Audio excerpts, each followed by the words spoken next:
আজকের এই রকম রান্নাঘরটা তোমরা শেষবারের মতন দেখে নাও, কেননা এরপরেই কিন্তু আমার রান্নাঘরটা চেনাই যাবে না। এত সুন্দর করে ডেকোরেশন করেছি, আশা করছি তোমাদের সব মিলিয়ে ভালো লাগবে। তার জন্যই কিন্তু আমি সকাল থেকে শুরু করে দিয়েছি রান্নাঘর পরিষ্কার করা। আর আজকে তো বৃহস্পতিবার ছিল, সংসারে তো অনেক কাজকর্ম থাকে। বৃহস্পতিবারের একদম ভোর ভোর থেকে সারা দিন ভিডিওটা শ্যুট করেছি। মাঝের এই কয়েকটা জিনিস আমি তোমাদেরকে শেয়ার করে দিচ্ছি, রান্নাঘরটা আমি কি করে ডেকোরেশন করছি এটাই আজকে শেয়ার করছি। আর পরের ভিডিওতে দেখতে পারবে একদম আর্লি মর্নিং থেকে। তো যাই হোক, এখন চলে এসেছি রান্নাঘরে। আর আজকে সকালে কিন্তু রান্নাবান্না সমস্তটাই কমপ্লিট হয়ে গেছে। আর এখন এই যে ডিব্বাগুলোকে একটু পরিষ্কার করে নিচ্ছি। অনেক দিন থেকে বলছিলাম রান্নাঘর পরিষ্কার করব, তবে সেটা আর হয়ে উঠছিল না। আর আজকের দিনটা বৃহস্পতিবার, আর সকাল থেকেই কিন্তু অঝোরে বৃষ্টি, একটা মেঘলা মেঘলা ওয়েদার। সেই জন্যই কিন্তু হঠাৎ করে প্ল্যানিং হলো যে রান্নাঘরটা আজকে পরিষ্কার করব। অন্যদিন কিন্তু এই সাহসটা পাই না, যা পরিমাণে গরম থাকে খুব কষ্ট হয়ে যায়। যার জন্য আজকে এখন এই যে পরিষ্কার করছি। তবে পরিষ্কার করতে গিয়ে একটা জিনিস খেয়াল করলাম যে খুব একটা কিন্তু যেরকম ময়লা পড়ে সেটা নয়, সামান্য একটা চিটচিটে ভাব চলে এসেছে। সেই জন্য আমি এখন উপর থেকে একটু সার্ফ জল গুলে নিয়েছিলাম। সার্ফ জল বলতে একটা লিকুইড বানিয়ে নিই সবসময়, ওই ভিম লিকুইড নিই, আর তার সঙ্গে বেকিং সোডা, বেকিং পাউডার খুব ভালো করে মিক্সড করে নিই জলটাতে। তাহলে খুব ভালো করে না ওই চিটচিটে ভাবটা থাকে না, আর ভালো করে আর কি মানে ময়লাটা উঠে আসে। তো স্কচ ব্রাইট দিয়ে প্রত্যেকটা কন্টেনার ঘষে নিয়েছি। আর এদিকে যে আমার সেলফটা দেখতে পাচ্ছ পিঙ্ক কালারের যে র্যাক মতন, ওটা কিন্তু মানে উপর থেকে হালকা পরিষ্কার করছিলাম। তারপর দেখলাম যে না, বাইরে উঠোনে নিয়ে গিয়ে স্টিলের যে আরও একটা র্যাক আছে ওই দুটো তাহলে একসঙ্গে পরিষ্কার করে নেব। ওখানে যেহেতু বড় জায়গা তাহলে অতটা অসুবিধা হবে না। আমি এর আগের মাসেই তোমরা দেখেছিলে এই বাড়িতে আসার আগে কিন্তু রান্নাঘরের প্রত্যেকটা জায়গা কিন্তু ডিপ ক্লিন করা, এই সেলফ র্যাকগুলো কিন্তু পরিষ্কার করে নিয়েছি। আগে এই সেলফ র্যাকগুলোতে কিছু একটা আমি পেতে রাখতাম, মানে পেপার বলো বা প্লাস্টিক জাতীয় কিছু। তবে এখন করে কিন্তু পাতি, দেখবে যে কোনো একটা জিনিস খোলা থাকলে সেটার সৌন্দর্য আলাদা, আর কিছু একটা পেতে ঢেকে দিলে সেটার সৌন্দর্য আলাদা। তো এই কারণে আর কি কিছু ইউজ করে না, দেখলাম খুব একটা, তো বললাম যে খুব একটা ময়লা ছিল না, হালকা হাতেই প্রত্যেকটা পরিষ্কার করে নিয়েছি। আর আজকে কন্টেনারগুলো প্রত্যেকটা জল দিয়ে ধুয়ে নিয়েছি। কেন বলো তো, ওই মুছতে গেলে না সুতির কাপড় দিয়ে ভালো করে ঘষে ঘষে মুছতে হয়, অনেকটা সময় লেগে যায়। আর আমি যেহেতু সকাল থেকেই রান্নাঘরের কাজটা শুরু করেছি, যার জন্য ভাবলাম এগুলো ধুয়ে ঝুড়ির মধ্যে রেখে দেবো, তাহলে জলটা ঝরে যাবে। তো মোটামুটি রান্নাঘরে কাজ করতে করতে আমার অনেক রাত হয়ে গেছিলো। যেহেতু এর ফাঁকে ফাঁকে সংসারে কাজকর্ম করা, ছোট বাচ্চাকে খাওয়ানো, ঘুম পাড়ানো, এগুলো তো থাকেই, যার জন্য অনেকটা সময় লেগে গেছিলো। আর এই যে দেখো, যেই একটুখানি পরিষ্কার করে নিয়েছি একদম নতুনের মতন হয়ে গেছে। আর এই যে সাদা কন্টেনারগুলো, তোমরা অনেকেই বলো যে দীপা এটা কোথা থেকে নিয়েছো, লিঙ্ক শেয়ার করো। তো এটার তো আমি লিঙ্ক শেয়ার করতে পারছি না, যেহেতু এটা এখন আর খুঁজে পাচ্ছি না, জানো তো। তো যাই হোক, এরকম ঝুড়ি ঝুড়ি করে প্রত্যেকটা কন্টেনার আমি এরকম ধুয়ে রেখে দিয়েছিলাম। তারপরে আর কি জলটা মোটামুটি ঝরে গেছিলো। আর রাখার সময় আরও একবার না সুতির কাপড়ে মুছে নেব। এই ছোট্ট রান্নাঘরটাকে কিন্তু গোছানো আমার কাছে একটা চ্যালেঞ্জিং ব্যাপার হয়ে উঠেছে। তার কারণ এখানে কোনো রকম দেখবে মানে বেশি কিন্তু সেলফ নেই। এদিকে আমার রান্নাঘরের বাসনপত্র প্রচুর, তারপর যে কন্টেনারগুলো আছে সেগুলোও তো অনেক, কিন্তু কোথায় রাখবো না রাখবো কিছুই বুঝতে পারতাম না। তবে আজকে একটু ঠান্ডা ওয়েদার দেখেই হঠাৎ মাথায় আর কি মনে হলো যে রান্নাঘরটা পরিষ্কার করব। তো মোটামুটি দেখলাম যে হ্যাঁ, রান্নাঘরটা যতটা গুছিয়েছি খুব একটা খারাপ লাগছে না। তবে ইচ্ছে আছে সেলফের এই নিচের যে খোপ খোপ যে জায়গাগুলো রয়েছে সেখানে কিছু একটা দিয়ে, কোনো কাপড় দিয়ে পর্দা মতন করে দিলে জিনিসটা তাহলে আরও বেশি ভালো লাগবে। তারপরে কিন্তু আমি এই যে সেলফের উপরে দাঁড়িয়ে ভিম লিকুইড দিয়ে প্রত্যেকটা জায়গা খুব ভালো করে মুছে নিয়েছি, দেখতে পাচ্ছ একদম চকচক করছে। আর এদিকে গ্যাস কাউন্টার টপটাও কিন্তু মুছে নিয়েছি, সেগুলো আর তোমাদেরকে শেয়ার করিনি, তাহলে অনেকটা দেরি হয়ে যেত। তো মোটামুটি উপরে জলটা শুকিয়ে গেছে। এখন এই যে আমার র্যাকগুলোও কিন্তু মাজা ঘষা হয়ে গেছে। আর এরই মধ্যে দুপুরের খাওয়া দাওয়া সমস্তটা আমি কমপ্লিট করে নিয়েছিলাম। এখন এই যে কন্টেনারগুলো মোটামুটি জলটা ঝরে গেছে, তাও আরেকবার করে সুতির কাপড়টা দিয়ে মুছে মুছে রেখে দিচ্ছি। আর সবশেষে রান্নাঘরটা এত ভালো লাগছিল দেখতে, আমি তো চোখ ফেরাতেই পারছিলাম না। আর এখন ভাবলাম এই যে সেলফ র্যাকটাকে একটুখানি এদিক ওদিক করে ঘুরিয়ে রাখবো, তাহলে দেখতে বেশি ভালো লাগবে। আমরা দেখবে সবসময় একই রকম জিনিস দেখতে দেখতে কোথাও একটা বোর হয়ে যাই, সেটা যত ভালোই হোক না কেন। তো সেই জন্য আমি সেলফ র্যাকটা ডান দিকে আর রাখিনি, এটা বাম দিকেই রেখেছি। আর এইভাবেই একটুখানি উপরের দিকে রেখেছি। আগে সাদা কন্টেনারগুলো কিন্তু মানে মিডিল পোর্শনে থাকতো, তো এখন আমি এটা উপরের দিকে রেখে দিলাম, যেহেতু এই কন্টেনারগুলো দেখতে খুব ভালো। আর আমার যেহেতু ঘরে ঢুকলেই কিন্তু ফার্স্টে মানে এন্ট্রান্সে কিন্তু পড়ছে আমার কিচেন কাম ডাইনিং রুম, যার জন্য কিচেনটাকে একটু সুন্দর করে গুছিয়ে রাখার জন্য সব মিলিয়ে ঘরটা কিন্তু আরও বেশি দেখতে ভালো লাগবে। তো সেই জন্য চেষ্টা করছি নিজের মতন করে একটুখানি সাজানোর। তবে তোমরা তো জানোই রেন্টে থাকলে কিন্তু মনের মতন তুমি কিছুই করতে পারবে না, যতটুকু সম্ভব ততটুকুই কিন্তু করেছি। তারপর তোমরা সব শেষে কিন্তু আমাকে অবশ্যই জানাবে যে কেমন লাগছে, এছাড়া কিছু সাজেস্টও করতে পারবে যে কোনটা কোথায় রাখলে ভালো হয় না হয়, এগুলো একটু বলতেও পারো। আর এরকম দুটো দড়ি দেখতে পাচ্ছ, আমি কিন্তু মোটামুটি বড় সাইজের দুটো দড়ি কেটে ওরকম মাথার দিকগুলো একটুখানি গিট দিয়ে বেঁধে নিয়েছি। দুটো মতন দড়ি নিয়েছি। এটা দিয়ে কি করব বলো তো, এখানেই অলরেডি যেহেতু আমার ড্রিল করা ছিল, মানে প্রথম যখন এখানে আসি মিস্ত্রি ডেকে কিন্তু আমি ড্রিল করে নিয়েছিলাম, যেহেতু কাকু বলেছিল যে নতুন বাড়ি তো তোমরা তোমাদের সুবিধা মতন ড্রিল করে নাও। তো সেই মাফিক ওখানে দুটো মতন ড্রিল করানো ছিল, আর এই সাইডেও রয়েছে।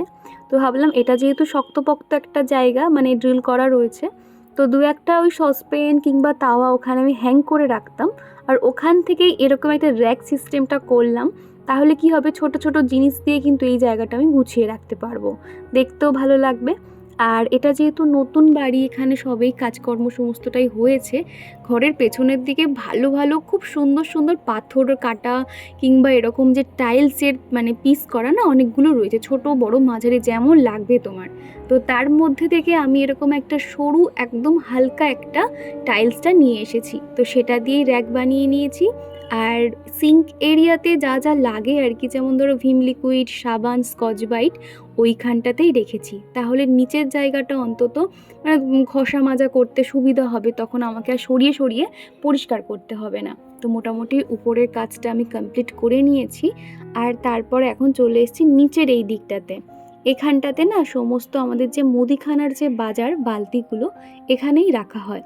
আর এটা এতটাই ছোট মতন, কিছু একটা বার করতে গেলে আমাকে ভিতরে ঢুকে বার করতে হয়, যার জন্য এই জায়গাটা না খুব একটা মোছা হয় না।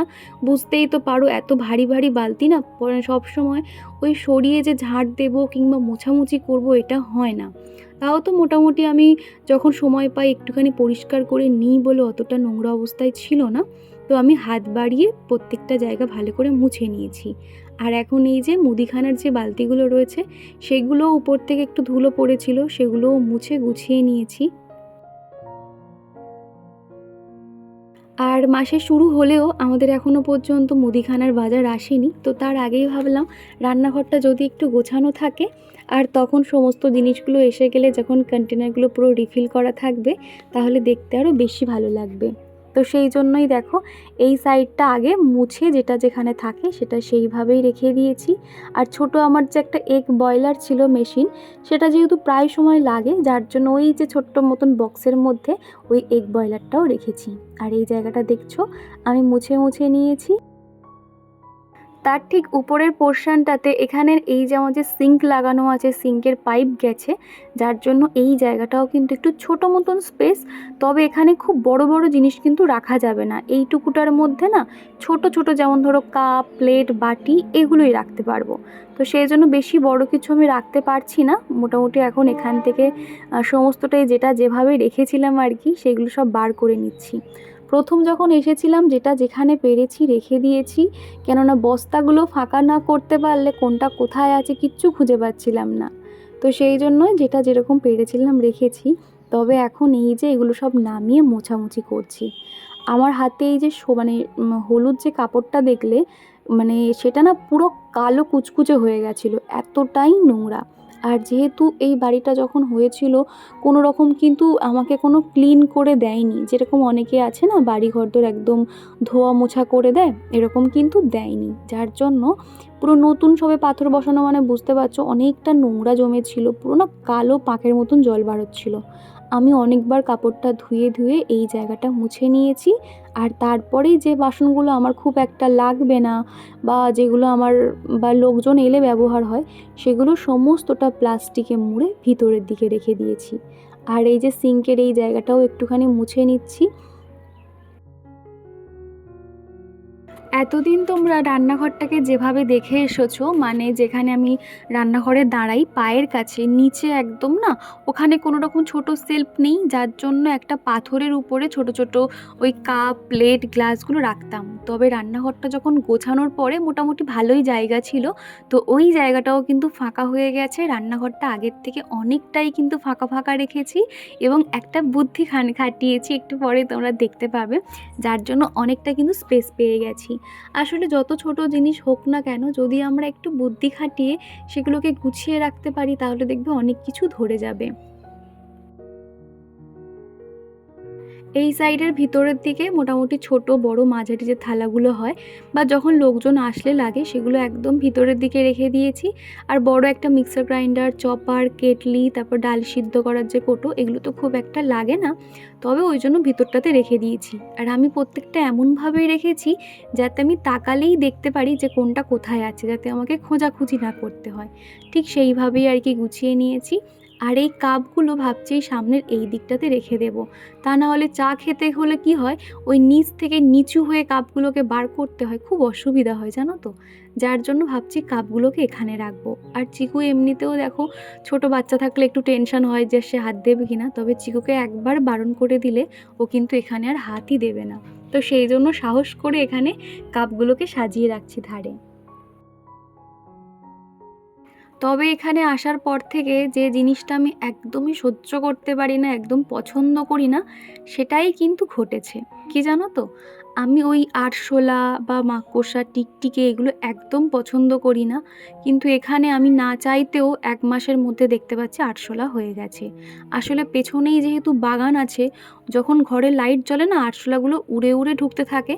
আর এখন কি হয়েছে, আমাদের খাটের নিচে যেহেতু অনেক জিনিসপত্র রাখা হয়েছে, এখানে তো কোনো রকম স্পেস নেই, কোনো সানসেট নেই, কোনো রাখার জায়গা নেই, যার জন্য খাটের নিচে আমাকে লাইন দিয়ে রাখতে হয়েছে। আর ওর মধ্যেই কিন্তু মাকড়সার জাল করছে, আরশোলা ঢুকে যাচ্ছে, এই রকম সমস্যা ফেস করতে হচ্ছে। তবে কি আর করা যাবে, ওই আমাকে একটু কষ্ট করে জিনিসপত্র সরিয়ে সরিয়ে মোছা কিংবা ঝাড়ু দেওয়া এগুলো করতে হবে। আর এদিকে তোমাদের সাথে কথা বলতে বলতে টুকটাক যে বাসনগুলো ছিল ধোয়া মাজা, সেগুলো এখন জায়গায় রেখে দিলাম। আর কন্টেনারগুলো ঠিক এইভাবেই রাখছি এখানে। ঘড়িতে বেজে গেছে 7:30। তো এখনও পর্যন্ত আমার রান্নাঘর ডেকোরেশনের কাজ চলছে। রান্নাঘরটা যেহেতু অনেকটাই ছোট, ভাবছিলাম হয়তো জিনিসপত্র গুছিয়েও হয়তো থেকে যাবে, মোটামুটি 2-1টা এদিক ওদিক রাখতে হবে, তা না হলে অনেকটাই জায়গা ধরে গেছে। আর এখনও কিন্তু সবে 50% হয়েছে, এখনও 50% গোছানো আছে। কয়েকটা জিনিস আছে মশলার জিনিস, সেগুলোকে রিফিল করতে হবে। আর সব শেষে তো একটা লাইট দিয়ে ডেকোরেশন করছি। আমি তো একটা কথা বলছি, বলো তো, সব শেষে তো লাইট দিয়ে একটা ডেকোরেশন করতেই হবে, তো সেটাও বাকি আছে। আর জানি না কখন কি শেষ করব।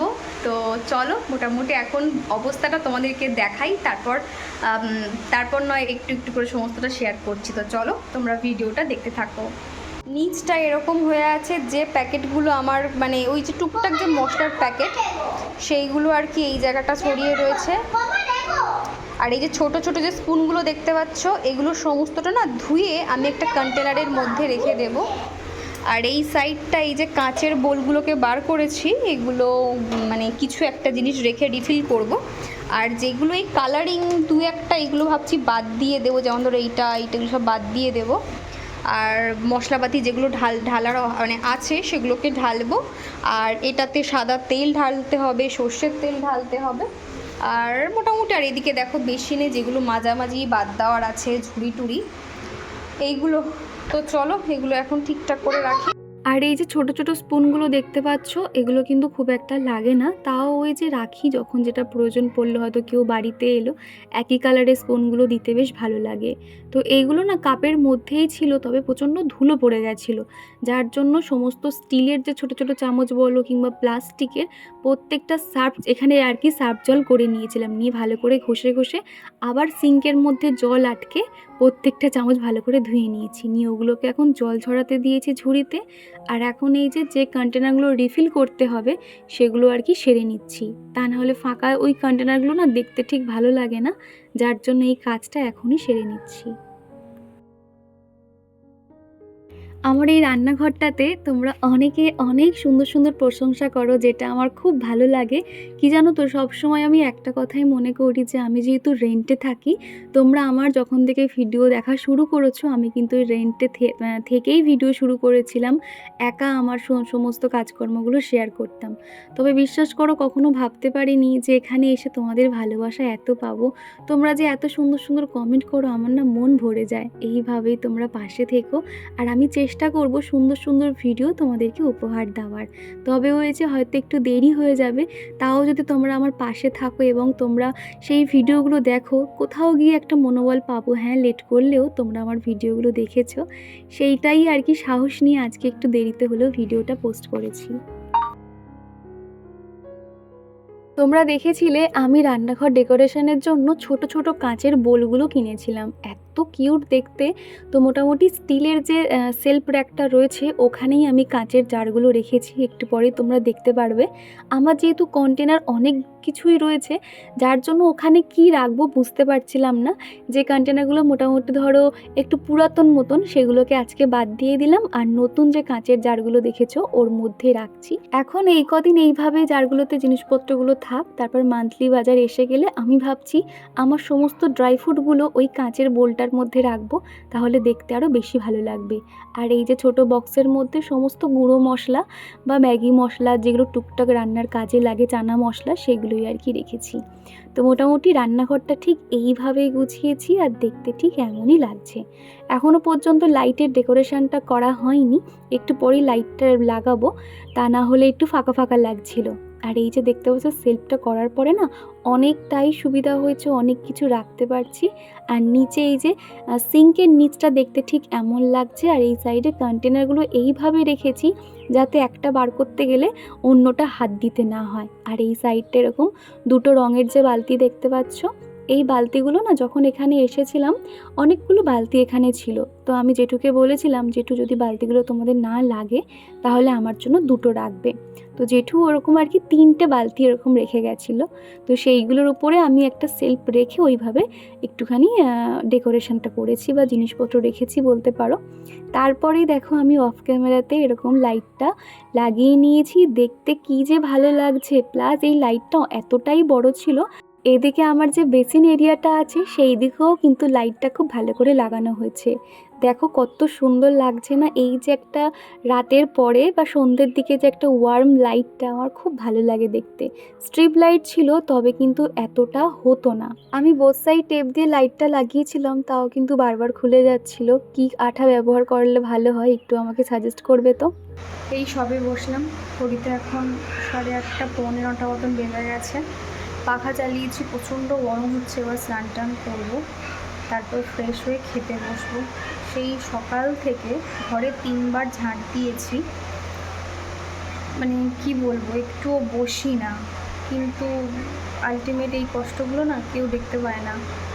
মানে যখন দেখবে তুমি শুয়ে বসে থাকবে বা ঘর একটু অগোছালো থাকবে, তখন দেখতে পারবে যে ঘর কেন অগোছালো। কিন্তু তুমি গুছিয়ে রাখলে না, কেউ সেটা দেখতে পায় না। বা তোমার মানে ঘর গোছানোর পিছনে যে কতটা মানে পরিশ্রম লুকিয়ে থাকে সেটা কেউ দেখে না।